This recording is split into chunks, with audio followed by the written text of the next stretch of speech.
Excellency, Ambassador Jacobs, Excellency, the Deputy High Commissioner of Australia, members of the media, ladies and gentlemen, good afternoon, and I again welcome you to this media launch of the FAO Fiji office. A special welcome to the FAO Sub-Regional Coordinator, the Pacific Islands, Mr. Gavin Wall, Gavin Buluvinaka, and kia ora and welcome to Fiji.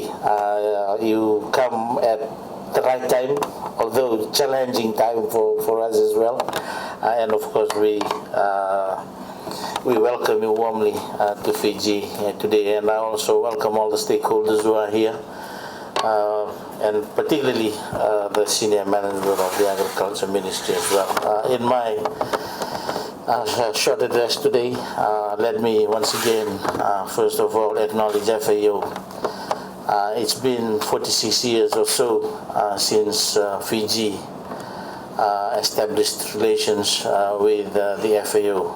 If I remember correctly, it was way back in 1971, post-independence era for us. And it took that 46 years finally for the FAO to establish an office here in Fiji. Nothing to do with, most of this happened during Gavin's time. So I wish to acknowledge him for that. And honestly, it's been it's history for us. I remember the commitments that we made concerning the country office. And I was in Port Moresby in May last year, during the Pacific Ministers meeting, and I assured the then ADG, Mr. Konuma, that we should be ready to sign the host country agreement in June. And of course it happened in Rome between the Prime Minister and the Director General. So that did occur as well. And I'm thankful that the events, and one which we're witnessing today, has taken place. And for us, it's a big relief, and we are thankful that FAO is here now to not only to support us, but to work with us as well, particularly given the challenges that we all face. Fiji has a prominent role to play, not only in the region, but of course contribute in the global issues as well, particularly in the issues of sustainable development that we are all facing, particularly in the areas of food security, water resource management, and of course the livelihoods of the people, particularly in as far as the sustainable development goals are concerned, poverty and poverty alleviation. And the role of agriculture is critical, but agriculture cannot work in isolation. Of course, we are thankful that we have our partners with us, and for that I acknowledge once again FAO, and of course the European Union, the Australian government through DFED, and the various programs that we have, PHAMA, and the few others that we have that has made significant improvements, not only in terms of production, but most importantly in the value chain development as well, which was very, very critical for us. So we are thankful that Joanne is finally here with us in the office as the country representative. The role of FAO, once again, is critical, and we heavily rely on that, particularly in the eradication of hunger, in the food and malnutrition, and of course nutrition security as well, and most importantly the elimination of poverty by driving forward social and economic progress for all, and particularly the sustainable development of our resources as well. That is very, very critical for us in terms of sustainable development. We have seen, I argue that Winston is probably climate-induced disaster, and of course developments that have taken place over the years have also, for us, prices to pay as well. So that is why we need to look at the resources that we fully utilize. The FAO has made significant contributions to Fiji's progress as well, and I need to acknowledge that once again, Gavin, this afternoon. I remember when I joined in 2012, I joined the ministry. One of the first things that we wanted to work on was the policy document, a guiding policy document, and that eventually enabled us to launch the Fiji 2020 Agriculture Sector Policy Agenda by the Honorable Prime Minister in 2013. And that is the document that is guiding us now. And FAO provided us with all the assistance, including the consultant, and we have the document here with us. In rice development, Fiji imports a lot of rice, and we are still struggling, hoping that we can get rid of a certain percentage of our rice import bill. Again, the FAO came to our assistance with the training of trainers, and that has been completed, and we are seeing the results of that training, which was, of course, assisted by FAO as well. Agriculture statistics, this is very, very critical for us, particularly as we want to modernize Fiji's agriculture sector. We need to rely on good data and statistics.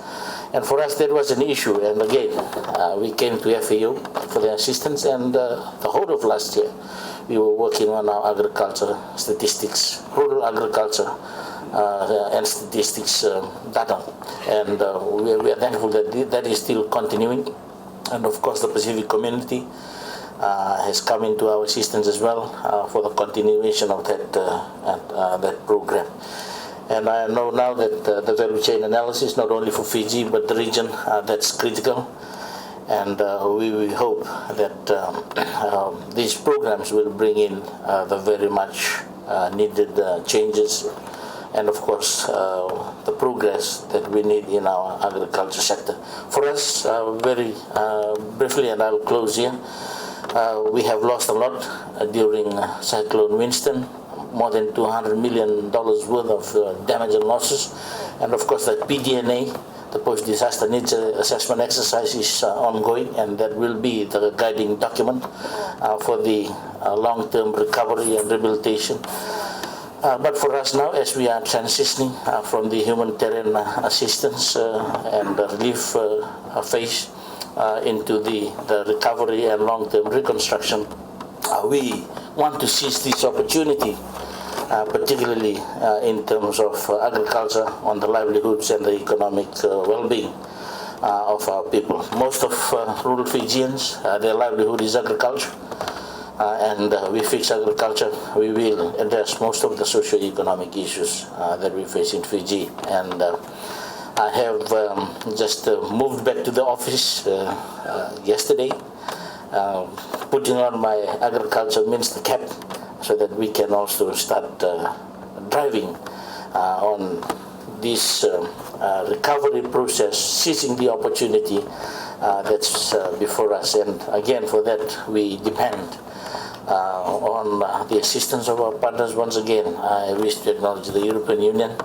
and of course FAO as well, because I know that you are committing to helping us in these efforts of ours, particularly in the modernization and industrialization of the agriculture sector in Fiji. So we want to get there immediately, and although we have been distributing seeds and whatever as part of this recovery process, but yesterday again the meeting with ITC focused on all this. We want to get back to our markets, and we need to address the issues of consistency and reliability in supply, the volume and qualities, so that we can be again competitive and contribute towards the wider issues on food security and of course the economic well-being of Fiji as well. And of course, Mr. Wall, for your information, we have also started discussing on the next phase for us on the zero hunger policy. I hope that the office in Bangkok would have advised you on this, because this was one of the issues that was raised by the Director General as well to the Honorable Prime Minister. If Fiji can, like East Timor, adopt the zero hunger policy, and work towards that as well, as a continuation from where we left off in June last year, and we hope that we will get the necessary guidance and assistance from you on that matter as well. But once again, I wish to thank you and congratulate FAO for the opening of this office for us. It means a lot, and again, be assured that we will honor our commitments in the host country agreement, and we will provide the staff with all the necessary support, and we look forward to more visits from FAO and of course with the cooperation of our key partners. With those few words, once again, it's a pleasure to address all of you, and I hope that during the course of the afternoon we will further discuss on some of these issues. And once again, on behalf of the government, I acknowledge all of you and thank you for your support and commitment towards the development of the agriculture sector in Fiji.